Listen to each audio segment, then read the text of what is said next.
অভিযোগে সাবেক প্রধানমন্ত্রী শেখ হাসিনা, তার বোন শেখ রেহানা ও ভাগ্নে টিউলিপ সিদ্দিক সহ ১৭ জনের বিরুদ্ধে করা দুর্নীতি দমন কমিশনের মামলায় রায় হচ্ছে আজ।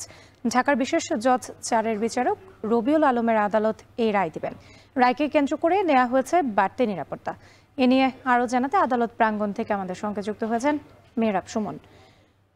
মেহরাব, একটু জানাবেন রায় কখন নাগাদ ঘোষণা করা হবে এবং আদালতে কতটা আসলে বাড়তি নিরাপত্তা নেওয়া হয়েছে?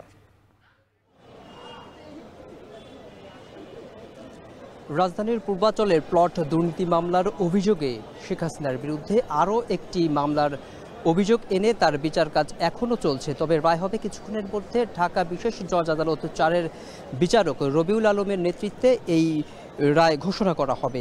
যদি আমি আপনাকে একটু জানিয়ে রাখি যে আজকে এই রায়কে কেন্দ্র করে বাড়তি নিরাপত্তা ব্যবস্থা নেওয়া হয়েছে। আদালতের প্রাঙ্গণ জুড়ে পুলিশ সদস্যের পাশাপাশি নিরাপত্তার জন্য বিজিবি মোতায়েন করা হয়েছে। মামলাটি শেখ হাসিনা ছাড়াও তার বোন শেখ রেহানা, টিউলিপ সিদ্দিকী সহ মোট আসামি ১৭ জন। এর আগে প্লট দুর্নীতির ৩ মামলায় ২৭ নভেম্বর শেখ হাসিনার ৭ বছর করে ২১ বছর কারাদণ্ড দেন আদালত। এছাড়া এই মামলায় তার ছেলে সজীব অজয় জয় এবং টিউলিপ পুতুলের আরও ৫ বছর করে কারাদণ্ড দেওয়া হয়েছিল। যদি আমি আরও একটু ইনফরমেশন জানিয়ে রাখি, আজকের এই যে প্লট দুর্নীতি যে মামলা, সেই মামলায় প্লট গ্রহীতা হিসাবে শেখ রেহানাকে প্রধান আসামি করা হয়েছে এবং তার মেয়েকে ২ নম্বর আসামি করা হয়েছে এবং শেখ হাসিনাকে ৩ নম্বর আসামি করা হয়েছে।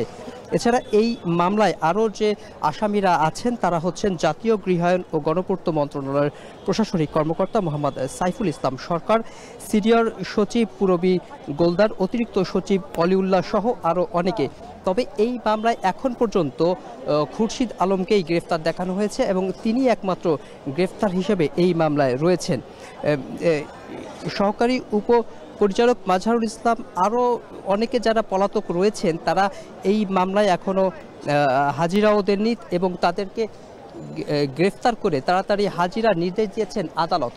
তবে তারা যদি এখন হাজিরা না হন, যদি এই রায়কে কেন্দ্র করে তারা এখন নতুন করে কোনো ধরনের মামলা তারা যে আবেদন করবে উচ্চ আদালতে, সেটি তারা এখন করতে পারবে না।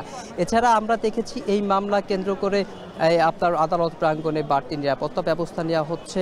এখানে আসামি পক্ষের কাউকে আমরা দেখতে পাইনি। তার পক্ষ থেকে যে যারা উকিল ছিল তারা দেখেছি যে সকালেই তারা উপস্থিত হয়েছে এবং বিচারিক কাজ এখনও চলছে। দ্রুত বিচার বিশেষ জজ আদালত ৪-এ বিচারক কিছুক্ষণের মধ্যেই এ রায় ঘোষণা করবে, কিন্তু কখন নাগাদ যে ঘোষণা করবে সেটি আমরা এখনও বলতে পারছি না। কিন্তু এই রায়কে কেন্দ্র করে আপনার বাড়তি নিরাপত্তা ব্যবস্থা দেওয়া হয়েছে।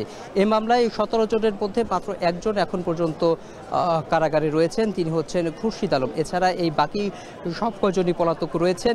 আর যদি এই মামলাটি আজকে ঘোষণা করা হয় তাহলে টিউলিপ সিদ্দিকীর যে এমপি পদ রয়েছেন সেটিতে একটা সমস্যা হতে পারবে বলে আমরা জানতে পেরেছি। তবে এই মামলায় বাকিরা পলাতক থাকায় আদালত তাদেরকে হাজির হওয়ার নির্দেশ দিয়েছেন এবং পলাতক থাকার জন্য এই মামলা যদি রায় হয়ে যায় তখন তারা এই মামলা উচ্চ আদালতে আপিল করতে পারবেন না বলে আমরা জানতে পেরেছি। এই ছিল বিশেষ আদালত থেকে সবশেষ তথ্য আমার কাছে। রাত্রি। সাবেক প্রধানমন্ত্রী শেখ হাসিনা, তার বোন শেখ রেহানা ও ভাগ্নে টিউলিপ সহ ১৭ জনের বিরুদ্ধে করা দুর্নীতি দমন কমিশনের করা মামলার রায় আছে। এ নিয়ে বিস্তারিত জানাতে আমাদের সঙ্গে আদালত প্রাঙ্গণ থেকে যুক্ত ছিলেন মেহরাব সুমন।